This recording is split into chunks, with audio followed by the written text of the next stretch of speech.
Good morning, students. We are in continuation. We are continuing today the lecture, that is the inorganic acids and their salts under the food preservation by the use of chemical methods. Chemical methods ਅਸੀਂ last lecture 'ਚ ਕੀ ਪੜ੍ਹਿਆ, organic acids ਔਰ salt ਕਿਹੜੇ ਕਿਹੜੇ ਸੀਗੇ, ਤੇ ਅੱਜ ਅਸੀਂ ਪੜਾਂਗੇ ਇਨਆਰਗੈਨਿਕ ਐਸਿਡਸ ਤੇ ਉਹਦੇ ਸਾਲਟ ਕਿਹੜੇ ਯੂਜ਼ ਅਸੀਂ ਕਰ ਸਕਦੇ ਹੈਗੇ। ਇਹਦੇ ਵਿੱਚ mostly sodium chloride, hypochlorite, sulphurous acid and sulfides, sulfur dioxide and the sodium nitrate and sodium nitrate ਜਿਹੜੇ ਹੈਗੇ 5 ਤਰ੍ਹਾਂ ਦੇ ਇਨਆਰਗੈਨਿਕ ਐਸਿਡਸ ਐਂਡ ਜਿਹੜੇ ਸਾਲਟਸ ਹੈਗੇ ਜੋ ਕਿ ਅਸੀਂ ਸਾਲਟਸ ਹੈਗੇ ਜਿਹਨੂੰ ਕਿ ਅਸੀਂ ਫੂਡ ਪ੍ਰੀਜ਼ਰਵੇਸ਼ਨ ਵਾਸਤੇ ਯੂਜ਼ ਕਰਦੇ ਹਾਂ। ਸੋਡੀਅਮ ਕਲੋਰਾਈਡ ਜਿਹੜਾ ਹੈਗਾ ਪਤਾ ਨਮਕ ਹੀ ਹੁੰਦਾ ਹੈਗਾ।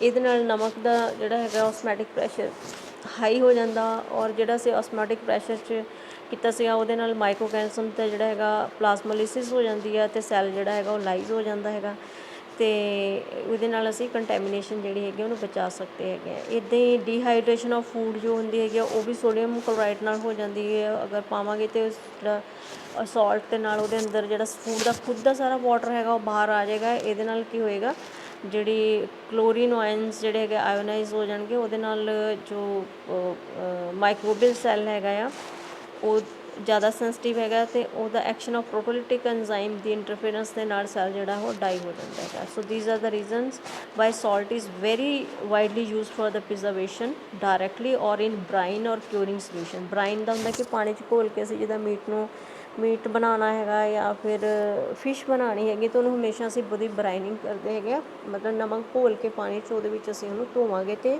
ਜਿਹੜੇ ਪੈਥੋਜੈਨਿਕ ਬੈਕਟੀਰੀਆ ਹੈਗੇ ਉਹ ਜਲਦੀ ਕਿਲ ਹੋ ਜਾਣਗੇ।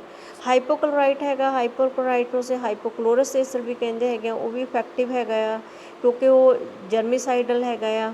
ਜਰਮੀਸਾਈਡਲ ਹੋਣ ਕਰਕੇ ਇਹਦਾ ਇਫੈਕਟ ਜਿਹੜਾ ਹੈਗਾ ਕਾਫੀ ਜ਼ਿਆਦਾ ਹੈਗਾ ਆ, ਔਰ ਇਹਦਾ ਐਕਸ਼ਨ ਜਿਹੜਾ ਹੈਗਾ ਆਕਸੀਡੇਟਿਵ ਹੈਗਾ ਅਤੇ ਇਹ ਯੂਜ਼ਡ ਹੁੰਦਾ ਹੈਗਾ ਸੋਡੀਅਮ ਐਂਡ ਕੈਲਸ਼ੀਅਮ ਹਾਈਪੋਕਲੋਰਾਈਡ ਦੇ ਫੋਰਮ ਦੇ ਵਿੱਚ। ਸੋਡੀਅਮ ਅਤੇ ਕੈਲਸ਼ੀਅਮ ਹਾਈਪੋਕਲੋਰਾਈਡ ਜਿਹੜਾ ਹੈਗਾ ਡਰਿੰਕਿੰਗ ਵਾਟਰ ਔਰ water use for washing food ਔਰ icing can be dissolve with hypochlorite. ਅਸੀਂ ਫੂਡ ਨੂੰ ਵਾਸ਼ ਕਰਨ ਵਾਸਤੇ ਜੋ ਹੈ ਉਹਦੇ ਵਿੱਚ ਡਰਿੰਕਿੰਗ ਵਾਟਰ ਦੇ ਵਿੱਚ ਪਾ ਕੇ ਜਾਂ ਪਾਣੀ ਦੇ ਵਿੱਚ ਹਾਈਪੋਕਲੋਰਾਈਡ ਪਾ ਕੇ ਉਹਨੂੰ ਧੋ ਸਕਦੇ ਹੈਗੇ ਆ। ਉਸ ਤੋਂ ਬਾਅਦ ਹੈਗਾ ਸਲਫਿਊਰਸ ਐਸਿਡ ਐਂਡ ਸਲਫਾਈਡਸ।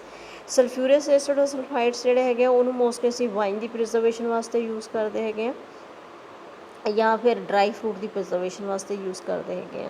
ਇਹਦੇ ਨਾਲ ਕੀ ਹੁੰਦਾ ਕਿ ਜਿਹੜਾ ਓਰੀਜਨਲ ਕਲਰ ਹੁੰਦਾ ਹੈਗਾ ਉਹ ਪ੍ਰੀਜ਼ਰਵ ਰਹਿੰਦਾ ਹੈਗਾ, ਅਤੇ ਮੋਸਟਲੀ ਇਹ ਇਫੈਕਟਿਵ ਹੈਗਾ ਜੋ ਫੰਗਲ ਯੀਸਟ ਜਾਂ ਮੋਲਡਸ ਈਵਨ ਬੈਕਟੀਰੀਆ ਨੂੰ ਵੀ ਕਿਲ ਕਰਦਾ ਹੈਗਾ। ਮੋਸਟਲੀ ਮੋਲਡਸ ਜਾਂ ਫੰਗਸ ਜਾਂ ਯੀਸਟ ਨੂੰ ਜਿਹੜਾ ਹੈਗਾ ਅੱਛੀ ਤਰ੍ਹਾਂ ਕਿਲ ਕਰ ਦਿੰਦਾ ਹੈਗਾ।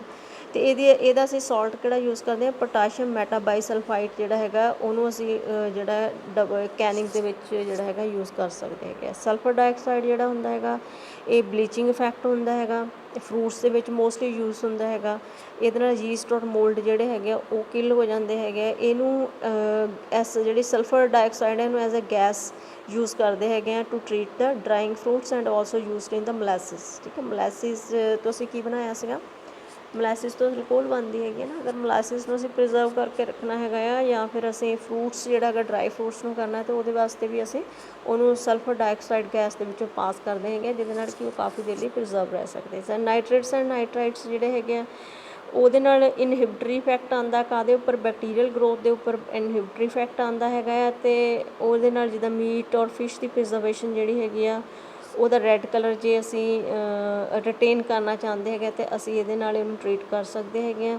ਅਤੇ ਨਾਈਟ੍ਰੇਟ ਜਿਹੜੇ ਹੈਗੇ ਆ ਉਹ ਨਾਈਟਰਸ ਐਸਿਡ ਨੂੰ ਚੇਂਜ ਹੋ ਜਾਂਦੇ ਹੈਗੇ ਆ which react with myoglobin to give nitric oxide myoglobin and which gives a bright red colour to the meat making it more attractive and appearance. ਕਈ ਵਾਰ ਮੀਟ ਜਿਹੜਾ ਹੈਗਾ ਉਹਨੂੰ ਅਸੀਂ ਜ਼ਿਆਦਾ ਅੱਛਾ ਬਣਾਉਣ ਵਾਸਤੇ ਇਹਦੇ ਨਾਲ ਪ੍ਰੀਜ਼ਰਵ ਕਰਦੇ ਹੈਗੇ। ਸੋ ਇਹਦੇ ਨਾਲ ਮੀਟ ਦਾ ਕਲਰ ਜਿਹੜਾ ਹੈਗਾ ਬਰਾਈਟ ਰੈੱਡ ਕਲਰ ਦਾ ਆ ਜਾਂਦਾ ਹੈਗਾ। ਅਤੇ ਜੋ ਨਾਈਟਰਾਈਟ ਹੈਗੇ ਅਤੇ ਨਾਈਟ੍ਰੇਟ ਹੈਗੇ ਉਹ ਪਾਇਜ਼ਨਸ ਹੁੰਦੇ ਹੈਗੇ ਅਗਰ ਇਹਨੂੰ ਅਸੀਂ ਜ਼ਿਆਦਾ ਕੰਸਨਟ੍ਰੇਸ਼ਨ 'ਚ ਯੂਜ਼ ਕਰਦੇ ਹੈਗੇ ਆ ਤਾਂ। ਸੋ ਇਹਦੀ ਜਿਹੜੀ ਅਮਾਊਂਟ ਹੈਗੀ ਅਸੀਂ ਬਹੁਤ ਘੱਟ ਲੈਣੀ ਹੈਗੀ ਆ, ਜਿੰਨੇ ਵੀ ਕੈਮੀਕਲਸ ਆ, ਨੋਟ ਇਹੀ ਬਾਕੀ ਇਹ ਕੈਮੀਕਲਸ ਨੇ। ਅਤੇ ਕੈਮੀਕਲ 'ਚ ਇੱਕ ਹੋਰ ਕੈਮੀਕਲ ਹੈ that is the antibiotics. Antibiotics ਨੂੰ ਵੀ ਅਸੀਂ ਯੂਰੋਮਾਈਸਿਨ ਆਉਂਦੀ ਹੈਗੀ ਜਿਹਦੇ 'ਚ ਸਾਲਟ ਹੁੰਦਾ ਹੈਗਾ ਕਲੋਰੋ ਟੈਟਰਾਸਾਈਕਲਿਨ। ਯੂਰੋਮਾਈਸਿਨ 'ਚ ਕਲੋਰੋ ਟੈਟਰਾਸਾਈਕਲਿਨ ਹੁੰਦਾ ਹੈਗਾ। ਇਹ ਵੀ ਐਂਟੀਬਾਇਓਟਿਕ ਜਿਹੜੀ ਹੈਗੀ ਆ ਕਈ ਐਨੀਮਲ ਪ੍ਰੋਡਕਟਸ ਨੂੰ ਕਾਫੀ ਦੇਰ ਲਈ ਅਸੀਂ ਚਿਲਿੰਗ ਲਈ ਯੂਜ਼ ਕਰਨਾ ਤੇ ਉੱਥੇ ਯੂਜ਼ ਕਰ ਸਕਦੇ ਹੈਗੇ। ਜਿੱਦਾਂ ਪ੍ਰੀਜ਼ਰਵੇਸ਼ਨ ਆਫ ਪੋਲਟਰੀ ਹੋ ਗਈ, ਮੀਟ ਹੋ ਗਿਆ, ਫਿਸ਼ ਹੋ ਗਈ, ਇਹਦੇ ਵਿੱਚ ਅਸੀਂ ਐਂਟੀਬਾਇਓਟਿਕ ਜਿਹੜਾ ਹੈਗਾ ਸਰਫੇਸ 'ਤੇ ਅਪਲਾਈ ਕਰ ਦੇਣੀ ਹੈਗੀ ਫਰੈਸ਼ ਮੀਟ ਦੇ, or by dipping it in the solution of antibiotic, ਜਾਂ ਉਹਨੂੰ ਅਸੀਂ ਡਿਪ ਕਰ ਦੇਣਾ ਹੈਗਾ ਐਂਟੀਬਾਇਓਟਿਕ ਦਾ ਸੋਲਿਊਸ਼ਨ ਬਣਾ ਕੇ। ਅਤੇ ਉਸ ਤੋਂ ਬਾਅਦ ਜਾਂ ਅਸੀਂ ਇਹ ਕਰ ਸਕਦੇ ਹਾਂ ਕਿ ਜਿਹੜਾ ਸਲੋਟਰ, ਜਿੱਦਾਂ ਅਸੀਂ ਮੀਟ ਜਿਹੜਾ ਬਣਾਉਣਾ ਹੈਗਾ ਉਹ ਐਨੀਮਲ ਜਿਹਦਾ ਯੂਜ਼ ਕਰਨਾ ਹੈਗਾ, ਅਸੀਂ ਉਹਨੂੰ ਐਨੀਮਲ ਨੂੰ ਹੀ ਅਗਰ ਅਸੀਂ ਐਂਟੀਬਾਇਓਟਿਕ ਦਿੰਦੇ ਹੈਗੇ ਹਾਂ ਤਾਂ ਉਹਦੇ ਨਾਲ ਵੀ ਪਾਣੀ 'ਚ ਘੋਲ ਕੇ ਐਜ਼ ਅ ਫੀਡ ਦਿੰਦੇ ਹੈਗੇ ਆ, ਜਾਂ ਕਾਫੀ ਦਿਨਾਂ ਵਾਸਤੇ ਸਲੋਟਰ ਤੋਂ ਪਹਿਲਾਂ, ਸਲੋਟਰਿੰਗ ਤੋਂ ਪਹਿਲਾਂ ਦਿੰਦੇ ਹੈਗੇ, ਤਾਂ ਵੀ ਜਿਹੜਾ ਹੈਗਾ ਇਹਦਾ ਇਫੈਕਟ ਜਿਹੜਾ ਮੀਟ 'ਚ ਰਹਿੰਦਾ ਹੈਗਾ। ਅਤੇ ਫਿਸ਼ ਜਿਹੜੀ ਹੈਗੀ ਮੋਸਟਲੀ ਉਹਨੂੰ ਅਸੀਂ ਆਈਸ ਔਰ ਵਾਟਰ ਦੇ ਵਿੱਚ ਐਂਟੀਬਾਇਓਟਿਕ ਮਿਕਸ ਕਰਕੇ ਜਿਹੜੇ ਹੈਗੇ ਆ ਉਹਨੂੰ ਟਰਾਂਸਪੋਰਟ ਕਰਦੇ ਹੈਗੇ ਆ। ਅਤੇ ਐਂਟੀਬਾਇਓਟਿਕ ਵੀ ਪ੍ਰੀਜ਼ਰਵੇਟਿਵ ਦਾ ਰੋਲ ਕਰ ਸਕਦੀਆਂ ਹੈਗੀਆਂ, ਠੀਕ ਹੈ। So we have to remember the aureomycin, that is the chlorotetracycline. So last ਹੈਗਾ treatment with the radiations. Radiations ਨਾਲ ਅਸੀਂ ਟਰੀਟਮੈਂਟ ਕਿੱਦਾਂ ਕਰਨਾ ਹੈਗਾ, ਜਿੱਦਾਂ ਗੈਮਾ ਰੇਜ਼ ਹੋ ਗਈਆਂ, ਠੀਕ ਹੈ, ਹਾਈ ਐਨਰਜੀ ਇਲੈਕਟ੍ਰੋਨ ਬੀਮਸ ਜਿਹਨੂੰ ਅਸੀਂ ਕਹਿੰਦੇ ਹੈਗੇ ਆ, ਇਹਨੂੰ ਅਸੀਂ ਯੂਜ਼ ਕਰ ਸਕਦੇ ਹਾਂ preservation of fresh perishable canned and packed food, they are very good penetration, ਠੀਕ ਹੈ। ਇਹ ਗੈਮਾ ਰੇਜ਼ ਅਸੀਂ ਯੂਜ਼ ਕਿਉਂ ਕਰਦੇ, ਕਿਉਂਕਿ ਉਹਦੀ ਪੈਨੀਟ੍ਰੇਸ਼ਨ ਪਾਵਰ ਜ਼ਿਆਦਾ ਹੁੰਦੀ ਹੈਗੀ ਆ, ਅਤੇ ਇਹ ਕਿੱਥੋਂ ਤੱਕ ਪੈਨੀਟ੍ਰੇਟ ਕਰ ਸਕਦੇ ਆ 15 ਸੈਂਟੀਮੀਟਰ ਇਨ ਮੋਸਟ ਫੂਡਸ ਦੇ ਵਿੱਚ। ਸੋ food preservation by such radiation dose is called a cold sterilization ਵੀ ਇਹਨੂੰ ਕਹਿੰਦੇ ਹੈਗੇ। ਅਤੇ ਜਿੱਦਾਂ ਸਾਡੇ ਕੋਲ ਪੈਟਰੀ ਡਿਸ਼ਿਸ ਅਸੀਂ ਲੈਬ 'ਚ ਯੂਜ਼ ਕਰਦੇ ਨੇ ਪਲਾਸਟਿਕ ਵਾਲੀਆਂ ਪੈਟਰੀ ਡਿਸ਼, ਉਹ ਇਸੇ ਮੈਥਡ ਦੇ ਨਾਲ ਉਹਨਾਂ ਨੂੰ ਸਟਰਲਾਈਜ਼ ਕੀਤਾ ਜਾਂਦਾ ਹੈਗਾ। ਸੇਮ ਨਾਲ ਅਸੀਂ ਫੂਡ ਵੀ ਕਰ ਸਕਦੇ ਹਾਂ ਕਿ ਅਸੀਂ ਫੂਡ ਜਿਹੜਾ ਹੈਗਾ ਉਹਨੂੰ ਪੈਕ ਕਰ ਲਿੱਤਾ, ਉਸ ਤੋਂ ਬਾਅਦ ਅਸੀਂ ਪੈਕ ਕਰਨ ਤੋਂ ਬਾਅਦ ਉਹਨੂੰ ਸਟਰਲਾਈਜੇਸ਼ਨ ਗੈਮਾ ਰੇਜ਼ 'ਚੋਂ ਪਾਸ ਕਰੋ ਅਤੇ ਉਹਦੇ ਬੈਕਟੀਰੀਆ ਜਿਹੜੇ ਹੈਗੇ ਉਹ ਕਿਲ ਹੋ ਜਾਣਗੇ। ਯੂਵੀ ਰੇਜ਼ ਜਿਹੜੀ ਹੈਗਾ, ਯੂਵੀ ਰੇਜ਼ ਤੁਹਾਨੂੰ ਪਤਾ ਕਿ ਸਾਡੇ ਘਰ ਦੇ ਅੰਡਰ ਜਿਹੜੇ ਵਾਟਰ ਪਿਊਰੀਫਾਇਰ ਆ ਉਹਨਾਂ ਵਿੱਚ ਯੂਵੀ ਉਹ ਹੁੰਦੀ ਹੈਗੀ ਹੈ। ਈਵਨ ਆਪਣੇ ਲੈਮੀਨਰ ਏਅਰ ਫਲੋ 'ਚ ਵੀ ਤੁਸੀਂ ਯੂਵੀ ਦੇਖੀ ਹੋਏਗੀ, ਯੂਵੀ ਜੋ ਹੈਗੇ ਆ that can kill the micro organisms. So ਇਹ ਵਾਲਾ ਜੋ ਯੂਵੀ ਦੇ ਨਾਲ ਵੀ ਅਸੀਂ ਜਿਹੜੀਆਂ ਹੈਗੀਆਂ ਅਲਟਰਾ ਰੇਡੀਏਸ਼ਨਸ ਦੇ ਨਾਲ ਵੀ ਅਸੀਂ ਕਿਲ ਕਰ ਸਕਦੇ ਹੈਗੇ ਹਾਂ। ਸੋ this is the filling of cans or jars, autoclaving and cooling, and coming to the this is canning. Please continue from Canning ਦੇ ਵਿੱਚ ਅਸੀਂ ਸਟੀਮ ਅੰਡਰ ਪ੍ਰੈਸ਼ਰ ਜਿਹੜਾ ਕਰਨੀ ਉਹਦੀ ਪਹਿਲਾਂ ਅਸੀਂ ਕਲੀਨ ਕਰ ਲਿਆ, ਫਿਰ ਉਹਨੂੰ ਬਲਾਂਚ ਕਰ ਲਿਆ। ਬਲਾਂਚ ਕਰਨ ਤੋਂ ਬਾਅਦ ਅਸੀਂ ਕੀ ਕਰਨਾ ਹੈਗਾ, ਉਸ ਤੋਂ ਬਾਅਦ ਅਸੀਂ ਫਿਲਿੰਗ ਆਫ ਕੈਨਸ ਔਰ ਜਾਰਸ ਔਰ ਕੈਨਸ ਨੂੰ ਅਸੀਂ ਫਿਲ ਕਰਨਾ ਹੈਗਾ ਆ। ਉਹਦੇ ਵਿੱਚ ਅਸੀਂ ਕੈਨਿੰਗ ਕਿੱਦਾਂ ਕਰਦੇ ਹੈਗੇ, ਉਹਦੇ 3 ਮੈਥਡ ਹੈਗੇ ਆ। ਉਹਦੇ ਵਿੱਚ ਅਸੀਂ ਕੀ ਕਰਨਾ, ਹੌਟ ਫੂਡ ਜੋ ਵੀ ਅਸੀਂ ਬਣਾਇਆ ਹੈਗਾ ਉਹਨੂੰ ਫਿਲ ਕਰ ਦੇਣਾ, ਠੀਕ ਹੈ। ਪਹਿਲਾਂ ਉਹਨੂੰ ਅਸੀਂ ਅੱਛੀ ਤਰ੍ਹਾਂ ਵਾਸ਼ ਕੀਤਾ, ਵਾਸ਼ ਕਰਕੇ ਉਹਦੀ ਬਲਾਂਚਿੰਗ ਕੀਤੀ। ਬਲਾਂਚਿੰਗ ਦਾ ਮਤਲਬ ਕੀ ਹੈਗਾ, ਉਹਨੂੰ ਹੌਟ ਵਾਟਰ 'ਚ ਕੁਛ ਸੈਕਿੰਡ 'ਚ ਪਾ ਕੇ ਬਾਹਰ ਕੱਢ ਲਿੱਤਾ। ਜਿਹੜਾ ਹੌਟ ਫੂਡ ਹੈਗਾ ਉਹਨੂੰ ਅਸੀਂ ਕਾਹਦੇ 'ਚ ਪਾ ਦਿੱਤਾ, ਫਿਲਿੰਗ ਕਰਤੀ ਜਾਰਸ ਦੇ ਵਿੱਚ। So which are also kept hot in order to expand the food and remove air. ਅੱਛਾ, ਉਹਨੂੰ ਅਸੀਂ ਕੈਨ ਨੂੰ ਅਸੀਂ ਗਰਮ ਰੱਖਣਾ ਹੈਗਾ ਤਾਂ ਕਿ ਉਹਦੇ 'ਚੋਂ ਏਅਰ ਜਿਹੜੀ ਹੈਗੀ ਆ ਜਾਂ ਗੈਸ ਜਿਹੜੀ ਹੈਗੀ ਉਹ ਬਾਹਰ ਨਿਕਲ ਜਾਏ। ਉਸ ਤੋਂ ਬਾਅਦ ਅਸੀਂ ਉਹਦੇ 'ਚ ਕੀ ਕਰਨੀ ਹੈਗੀ, ਉਹਦੇ ਵਿੱਚ ਸਾਰੇ ਕੀ ਆ ਜਾਏ, ਸਟੀਮ ਆ ਜਾਏ। ਸਟੀਮ ਦੇ ਵਿੱਚ ਕਿਉਂਕਿ ਬੈਕਟੀਰੀਆ ਨਹੀਂ ਹੋਣਗੇ, ਇਸ ਕਰਕੇ ਕੰਟੇਨਰ ਨੂੰ ਅਸੀਂ ਸੀਲ ਕਰ ਦੇਣਾ ਹੈਗਾ। ਸੀਲ ਕਰਨ ਤੋਂ ਬਾਅਦ ਅਸੀਂ ਉਹਦੀ ਆਟੋਕਲੇਵਿੰਗ ਕਰਨੀ ਹੈਗੀ ਆ।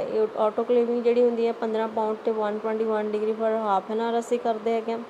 ਆਟੋਕਲੇਵਿੰਗ ਟੈਕਨੀਕ ਤੁਹਾਨੂੰ ਅੱਛੀ ਤਰ੍ਹਾਂ ਦਿਖਾਈ ਹੋਈ ਹੈ। ਜਦੋਂ ਅਸੀਂ ਕੈਨਸ ਨੂੰ ਆਟੋਕਲੇਵ ਕਰ ਲਿੱਤਾ ਤਾਂ ਉਸ ਤੋਂ ਬਾਅਦ ਅਸੀਂ ਕੈਨਸ ਦੀ ਕੂਲਿੰਗ ਵੀ ਕਰਨੀ ਹੈਗੀ ਹੈ। ਆਟੋਕਲੇਵ ਤੋਂ ਬਾਅਦ ਕੂਲ ਕਰਨਾ ਹੈਗਾ ਕੰਟੇਨਰ ਨੂੰ ਇਮੀਡੀਏਟਲੀ, ਤਾਂ ਉਸ ਤੋਂ ਬਾਅਦ ਅਸੀਂ ਇਮੀਡੀਏਟਲੀ ਕੂਲਿੰਗ ਕਰਨੀ ਹੈਗੀ ਆ। ਸੋ ਦੈਟ ਕਿ ਅਗਰ ਕੋਈ ਬੈਕਟੀਰੀਆ ਰਹਿ ਵੀ ਗਿਆ, ਕੋਈ ਸਪੋਰਸ ਰਹਿ ਵੀ ਗਿਆ, ਤਾਂ ਇਮੀਡੀਏਟਲੀ ਕੂਲਿੰਗ ਦੇ ਨਾਲ ਜਿਹੜਾ ਹੈਗਾ ਉਹ ਡੈਥ ਹੋ ਜਾਏਗੀ ਉਹਨਾਂ ਦੀ। ਅਤੇ ਮੋਸਟਲੀ ਓਨਲੀ ਡੇਂਜਰਸ ਸਪੋਰਸ ਜਿਹੜੇ ਹੈਗੇ, ਜਿਹੜੇ ਆਟੋਕਲੇਵੀ ਨੂੰ ਵੀ ਸਰਵਾਈਵ ਕਰ ਜਾਂਦੇ ਹੈਗੇ ਆ, ਉਹਦਾ ਨਾਮ ਹੈ ਕਲੋਸਟ੍ਰੀਡੀਅਮ ਬੋਟੂਲਿਨਮ। survive the treatment is the Clostridium botulinum. So the only dangerous spore forming bacteria which survive the treatment is the Clostridium botulinum. ਇਹ ਯਾਦ ਰੱਖਣਾ, ਵਾਈਵਾ 'ਚ ਕੁਐਸਚਨ ਆ ਸਕਦਾ ਹੈਗਾ ਕਿ ਕਿਹੜਾ ਬੈਕਟੀਰੀਆ ਹੈਗਾ ਜੋ ਈਵਨ ਆਫਟਰ ਆਟੋਕਲੇਵਿੰਗ ਜਿਹੜਾ ਹੈਗਾ of food still able to cause the contamination in the food, and that is the Clostridium botulinum, ਔਰ ਇਹਦੇ ਨਾਲ ਫੂਡ ਪਾਇਜ਼ਨਿੰਗ ਜਿਹੜੀ ਹੁੰਦੀ ਹੈਗੀ ਆ। ਉਸ ਤੋਂ ਬਾਅਦ ਇੱਕ ਹੋਰ ਮੈਥਡ ਹੈ ਲੋ ਟੈਂਪਰੇਚਰ। ਇਹ ਤਾਂ ਹਾਈ ਟੈਂਪਰੇਚਰ ਸੀ ਜਾਂ ਹੀਟਿੰਗ ਕੀਤੀ ਗਈ। ਲੋ ਟੈਂਪਰੇਚਰ 'ਤੇ ਵੀ ਅਸੀਂ ਬੈਕਟੀਰੀਅਲ ਨੂੰ ਕੀ ਕਿਹੜਾ ਹੈਗਾ ਕਿਲ ਕਰ ਸਕਦੇ ਹਾਂ। 0 ਡਿਗਰੀ 'ਤੇ ਵੀ ਕਿਲ ਕਰ ਸਕਦੇ ਹਾਂ। ਉਹਦੇ ਵਿੱਚ 2 ਮੈਥਡ ਹੈਗੇ, ਚਿਲਿੰਗ ਔਰ ਫਰੀਜ਼ਿੰਗ। ਚਿਲ ਦੇ ਵਿੱਚ ਅਸੀਂ ਚਿਲਿੰਗ ਕਰਨੀ ਹੈ, ਜਿੱਦਾਂ ਫਰੀਜ਼ਰ 'ਚ ਰੈਫਰੀਜਰੇਟਰ 'ਚ ਅਸੀਂ ਚਿਲਿੰਗ ਕਰਦੇ ਹੈਗੇ ਹਾਂ। ਤਾਂ ਚਿਲਡ ਦੇ ਵਿੱਚ ਜਿਹੜਾ ਹੈਗਾ ਮੀਟ ਦੀ, ਐਗ ਦੀ, ਫਿਸ਼ ਦੀ, ਵੈਜੀਟੇਬਲ ਤੁਸੀਂ ਚਿਲਡ ਵਿੱਚ 4 to 7 ਡਿਗਰੀ 'ਤੇ ਪ੍ਰੀਜ਼ਰਵ ਕਰ ਸਕਦੇ ਹੈਗੇ ਆ। ਸੋ ਇਸ ਤੋਂ ਜ਼ਿਆਦਾ ਟਾਈਮ ਲਈ ਅਗਰ ਰੱਖਾਂਗੇ ਤਾਂ ਸਾਡਾ ਜਿਹੜਾ ਇਹ ਕਲਰ ਹੈ ਉਹ 'ਚ ਚੇਂਜਿਸ ਆਉਣੀਆਂ ਸ਼ੁਰੂ ਹੋ ਜਾਣਗੀਆਂ, ਕਿਉਂਕਿ ਉਹਦੇ ਵਿੱਚ ਜਿਹੜੇ ਐਨਜ਼ਾਈਮਸ ਖੁਦ ਫੂਡ ਦੇ ਐਨਜ਼ਾਈਮਸ ਆ ਉਹਨਾਂ ਨੇ ਹੀ ਐਕਟਿਵ ਐਨਜ਼ਾਈਮ ਹੋ ਜਾਣਾ ਹੈਗਾ, ਅਤੇ ਉਹਨਾਂ ਨੇ ਐਕਟਿਵ ਹੋ ਕੇ ਫੂਡ ਦਾ ਕਲਰ ਚੇਂਜ ਕਰ ਦੇਣਾ, ਸਮੈਲ ਆਉਣੀ ਸ਼ੁਰੂ ਹੋ ਜਾਏਗੀ ਉਹਦੇ 'ਚ ਆਪਣੇ ਆਪ ਹੀ। ਅਤੇ ਕਈ ਵਾਰ ਜਿਹੜੇ ਲੋ ਟੈਂਪਰੇਚਰ 'ਤੇ ਬੈਕਟੀਰੀਆ ਗਰੋ ਕਰਦੇ ਉਹਨੂੰ ਅਸੀਂ ਕੀ ਕਹਿੰਦੇ ਹੈਗੇ, ਸਾਈਕਰੋਫਾਈਲਸ ਹੀ ਗਰੋ ਹੋ ਜਾਣਗੇ। ਅਤੇ ਕਿਹੜੇ ਸਾਈਕਰੋਫਾਈਲਸ ਆ, ਸਿਊਡੋਮੋਨਾਸ ਫਲੋਰੈਸੈਂਸ ਐਂਡ ਮਾਈਕਰੋਕੋਕਸ ਸਪੀਸ਼ੀਜ਼, ਇਹ ਵੀ ਸਪਾਇਲ ਕਰਨਗੇ। ਅਤੇ ਦੂਸਰਾ ਚਿਲਿੰਗ ਤੋਂ ਬਾਅਦ ਕੀ ਹੈ, ਫਰੀਜ਼ਿੰਗ। ਫਰਿੱਜ 'ਚ ਅਸੀਂ ਰੱਖਣਾ ਹੈਗਾ। ਫਰੀਜ਼ਿੰਗ ਦੇ ਵਿੱਚ ਅਸੀਂ ਜਿਹੜੀ ਹੈਗੀ ਆ ਪ੍ਰੀਜ਼ਰਵੇਸ਼ਨ ਦੇ ਵਿੱਚ ਅਸੀਂ animal, plant and animal product ਜਿਹੜੇ ਹੈਗੇ ਉਹਨਾਂ ਨੂੰ ਕਾਫੀ ਟਾਈਮ ਵਿੱਚ ਰੱਖ ਸਕਦੇ ਹੈਗੇ ਆ। ਅਤੇ ਫਰੀਜ਼ਿੰਗ ਤੋਂ ਪਹਿਲਾਂ ਕੀ ਕਰਦੇ, ਫੂਡ ਨੂੰ ਸਟੋਰ ਕੀਤਾ ਜਾਂਦਾ, ਟ੍ਰਿਮਡ ਕੀਤਾ ਜਾਂਦਾ, ਵਾਸ਼ ਕੀਤਾ ਜਾਂਦਾ, ਬਲਾਂਚਿੰਗ ਕਰ ਦਿੰਦਾ। ਬਲਾਂਚਿੰਗ ਕੀ ਹੈਗੀ ਆ, emerging of food in boiling water, exposing it to live stream for a few minutes. ਠੀਕ ਹੈ, ਅਸੀਂ ਗਰਮ ਪਾਣੀ 'ਚ ਪਾ ਕੇ ਉਹਨੂੰ ਇੱਕਦਮ ਕੱਢ ਲਿਆ, ਅਸੀਂ ਉਹਨੂੰ ਕਹਿੰਦੇ ਬਲਾਂਚਿੰਗ। ਅਤੇ ਬਲਾਂਚਿੰਗ ਨਾਲ ਕੀ ਹੁੰਦਾ ਕਿ destroy most of the micro organisms, ਬਹੁਤ ਸਾਰੇ ਮਾਈਕਰੋ ਔਰਗੈਨਿਜ਼ਮਸ ਡਿਸਟਰੋਏ ਹੋ ਜਾਂਦੇ ਹੈਗੇ। ਇਨਐਕਟੀਵੇਟ ਐਨਜ਼ਾਈਮਸ ਕਰ ਦਿੰਦੀ ਹੈਗੇ ਆ। ਇਨਐਕਟੀਵੇਸ਼ਨ ਉਹ ਜਿਹੜੇ ਐਨਜ਼ਾਈਮ ਹੋਣ ਕਰਕੇ ਪ੍ਰੋਡਕਟ ਜਿਹੜਾ ਹੈਗਾ ਉਹਨੂੰ ਲੋ ਟੈਂਪਰੇਚਰ 'ਚ ਅਸੀਂ ਕਾਫੀ ਦੇਰ ਵਾਸਤੇ ਪ੍ਰੀਜ਼ਰਵ ਕਰਕੇ ਰੱਖ ਸਕਦੇ ਹੈਗੇ ਆ। ਕੁਇਕ ਫਰੀਜ਼ਿੰਗ ਜਿਹੜੀ ਹੈਗੀ ਆ ਸਲੋ ਫਰੀਜ਼ਿੰਗ ਨਾਲੋਂ ਜ਼ਿਆਦਾ ਪ੍ਰੈਫਰ ਕੀਤੀ ਜਾਂਦੀ ਹੈਗੀ ਆ। ਅਤੇ ਇਹਦੇ ਵਿੱਚ ਅਸੀਂ ਫਰੀਜ਼ਿੰਗ ਦਾ ਟਾਈਮ ਹੈਗਾ 30 minutes or less than the temperature -18 degree to -34 degree. Quick freezing ਦੇ ਵਿੱਚ ਕੀ ਹੁੰਦਾ ਹੈਗਾ, ਉਹਦੇ ਵਿੱਚ ਜੋ ਸਮੋਲ ਆਈਸ ਕ੍ਰਿਸਟਲਸ ਬਣਦੇ ਹੈਗੇ ਆ, less damage to the food ਹੁੰਦੀ। ਕੁਇਕ ਫਰੀਜ਼ਿੰਗ ਜਿਹੜੀ ਹੈਗੀ ਆ ਉਹ ਪ੍ਰੋਡਿਊਸ ਕਰਦੀ ਹੈ small ice crystals and less damage to the food tissues. So slow freezing produce large crystals. Large crystal ਦੇ ਨਾਲ ਜਿਹੜਾ ਹੈਗਾ ਸੈੱਲ ਰਪਚਰ ਹੋਣ ਦੇ ਚਾਂਸਿਸ ਹੁੰਦੇ ਹੈਗੇ, ਉਹਦੇ ਨਾਲ ਸੈੱਲ ਜਿਹੜਾ ਹੈਗਾ ਉਹ ਜੋ ਫੂਡ ਹੈਗਾ ਉਹਦੇ ਵਿੱਚ ਪਾਣੀ ਜਾਂ ਥਵਾਇੰਗ, ਅਤੇ ਥਵਾਇੰਗ ਮਤਲਬ ਜਦੋਂ ਦੁਬਾਰਾ ਉਹਨੂੰ ਰੂਮ ਟੈਂਪਰੇਚਰ ਲਿਆਵਾਂਗੇ ਤਾਂ ਉਹਦੇ ਵਿੱਚ ਕਾਫੀ ਜ਼ਿਆਦਾ ਲੋਸ ਹੋ ਚੁੱਕਾ ਹੁੰਦਾ ਹੈ, ਉਹਦੀ ਵਿਲਟਿੰਗ ਹੋ ਜਾਂਦੀ ਹੈਗੀ ਆ। ਜਿੱਦਾਂ ਫਰੋਜ਼ਨ ਫਰੂਟਸ ਹੈਗੇ ਆ ਉਹਨੂੰ -1 ਤੋਂ -18 ਡਿਗਰੀ 'ਤੇ ਅਸੀਂ ਰੱਖ ਸਕਦੇ ਹੈਗੇ ਹਾਂ। So these are the different method how we can preserve the food at with the different ways.